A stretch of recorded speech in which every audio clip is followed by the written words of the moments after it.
नेपालमा पेट्रोल किन 219 रुपैयाँ पुग्यो? हामीलाई अलिअलि त थाहा छ इरान र अमेरिका बीचको द्वन्द्वको बारेमा, तर what is the latest update right now? के भाउ घट्ने कुनै चान्स छ? आज यसको सिक्रेट टाइमलाइन डिकोड गरौँ। यो पूरा घटनाक्रमको सुरुवात हुन्छ इरानको गोप्य न्युक्लियर वेपन बनाउने होडबाजी र महत्त्वाकांक्षाबाट। जब अन्तर्राष्ट्रिय एजेन्सीहरूले इरान वेपन ग्रेड युरेनियमको एकदम नजिक पुगिसक्यो भन्ने रिपोर्ट सार्वजनिक गरे, तब मिडल इस्टमा डर फैलियो। तनाव यसरी बढ्यो कि अन्ततः फेब्रुअरी 2026 मा अमेरिका र इजरायलले इरानका अत्याधुनिक न्युक्लियर फ्यासिलिटिजहरूमा सिधै टार्गेटेड एयर स्ट्राइक्स गरिदिए। यो हमलापछि इरान चुप लाग्ने कुरै थिएन, तर उसले सिधै युद्धमा भिड्नुको साटो ग्लोबल इकोनोमीको सबैभन्दा कमजोर कडीमा प्रहार गर्यो। इरानले आफ्नो अल्टिमेट ट्रम्प कार्ड फ्याँक्यो र संसारकै सबैभन्दा critical trade route strait of होर्मुजलाई पूर्ण रूपमा ठप्प पारिदियो। थिङ्क अबाउट इट, दुनियाँको 20% तेल यही 33 किलोमिटर साँघुरो बाटोबाट जान्छ।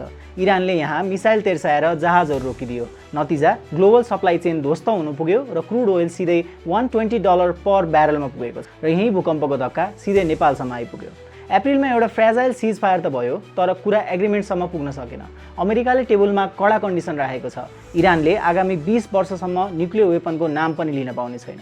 तर इरान यो डेड एन्ड टर्म्स मान्न कति पनि तयार छैन। बरु उल्टै उसले आफ्नो विनाशको बदला लिन इजरायल र युएसएसँग ठूलो कम्पेन्सेसन मागिरहेको छ। यति मात्र होइन, अब स्ट्रेट अफ होर्मुजबाट निस्किने हरेक जहाजले कडा टोल तिर्नुपर्ने नयाँ नियम ल्याउने धम्की दिइरहेको छ।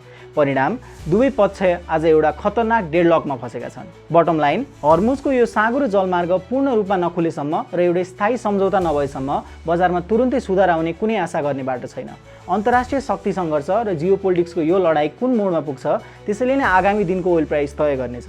अहिलेकै अवस्थामा इन्स्टेन्ट रिलिफको अपेक्षा गर्न सकिँदैन, बरु अमेरिका अहिले अन्य शक्तिशाली देशहरूको सहयोग खोजेर इरानमाथि चौतर्फी प्रेसर क्रिएट गर्ने रणनीतिमा छ, जसको एउटा ताजा उदाहरण हो अमेरिकाको हालैको चाइना भिजिट। चीनलाई फकाएर इरानमाथि दबाव बढाउने यो खेलले बजारलाई झन अनिश्चित बनाएको छ। त्यसैले यो ग्लोबल पावर गेम नसप्रिएसम्म हाम्रो खल्ती र भान्साको बजेट प्रभावित भइरहनेछ। यस्तै फास्ट बिजनेस इन्साइट्स र केस स्टडीको लागि फलो गर्न नभुल्नुहोला। I am Sushant, see you in the next one.